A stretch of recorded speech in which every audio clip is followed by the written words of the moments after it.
Like,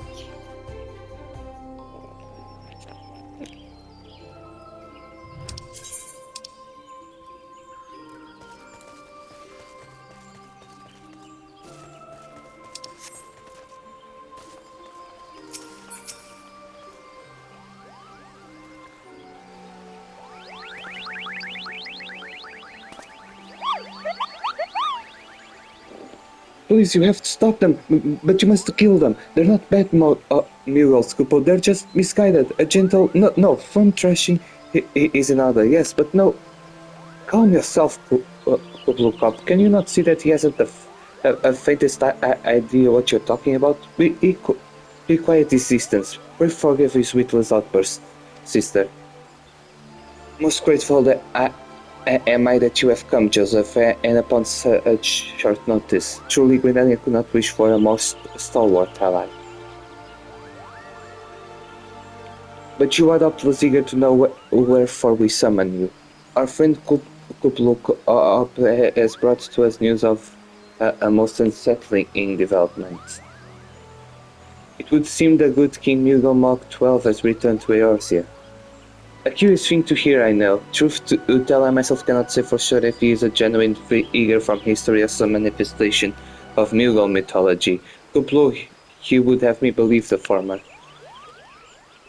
Once upon a time, we Mughals served the gods in the heavens. It was quite nice up there, unspeakably beautiful, unimaginably spacious, and with a literally endless supply of wine, Kupo. In spite of this, or possibly because of the last part, the gods eventually became discontent and started squabbling, which made life jolly difficult for the poor Mughals. So good King Mughal Mog XII, may his glorious name live forever, decreed that the time had come to leave Kupo. The realm of men would suffice, he said, so all the Mughals should live there instead.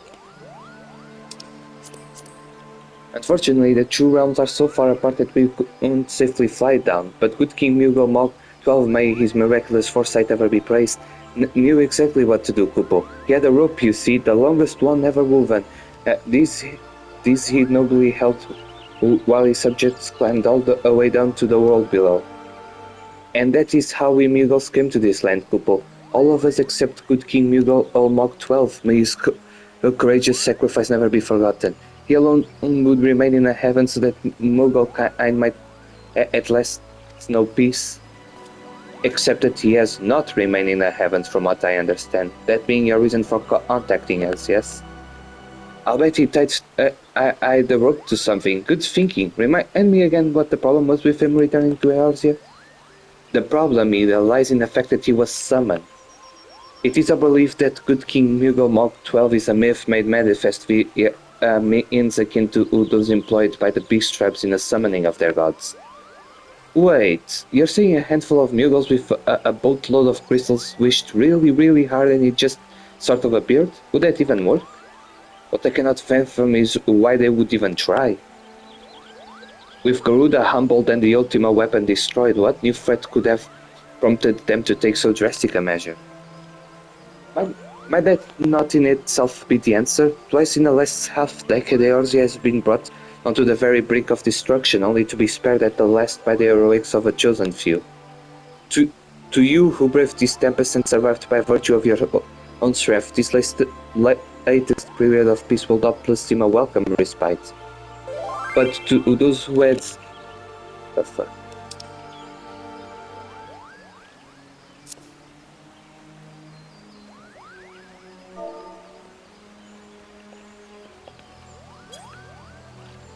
But to those who had not the power to defend themselves...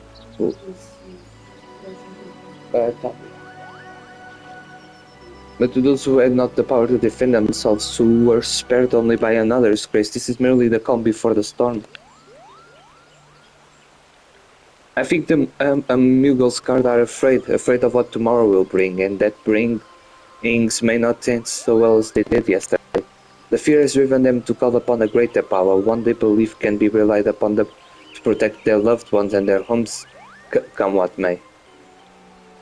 I assure you, the Mughal's guard only want to protect the forest from outsiders, but ever since the return of Good King Mugel 12 may his boundless grace fill our hearts with love. They've started to get a little carried away, Kupo, verging on a lot, in fact.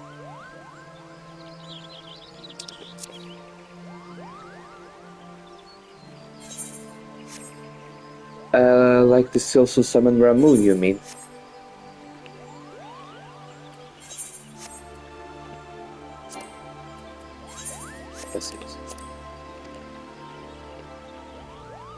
We cannot discount the possibility this entity is influencing the Mugels in a manner similar to that of a primal. We share the same concern. Whoever or whatever the king may be, it is our belief that he poses a threat not only to Mughal but to Gridani as a whole. Thus do we beseech you, Joseph, confront good King Mughal Mog 12 and drive him from our midst.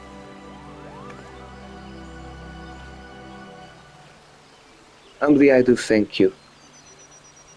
The sanctuary of the Mughal's garden, their liege lord, is concealed by magical wards. Brother Isumi Ian of the Conjurer's Guild will doubtless be able to offer insight on how they might be dispelled. Pray seek his counsel ere you proceed any further.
Welcome, Joseph, welcome. That you should be the one to face good King Mughal Mog 12 is of great comfort, to me and the elementals both.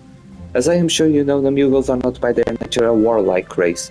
Yet should the king be suffered to remain, it is like that his influence will bring about a change in them. Thus does it behoove us to defeat him quickly, before any lasting damage is done. Make whatever preparations you deem necessary and inform me when you are ready to seek the king.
You have selected Regicide. The wards bearing access to the King's Sanctuary can only be nullified through the use of unenchanted keystones, the same method employed 5 years ago when first the king was summoned to Eorzea. It was with great regret that we were forced to sanction the slaying of the guardians who then held the keystones, for none were in our possession at the time. By the grace of the elementals, however, we have been spared that burden on this occasion. Kubo confided in me that he had been entrusted with a set of keystones by the Mughals guard themselves. Yet, wishing not to betray their confidence, he begged me to find some other means to gain entry to the King's sanctum.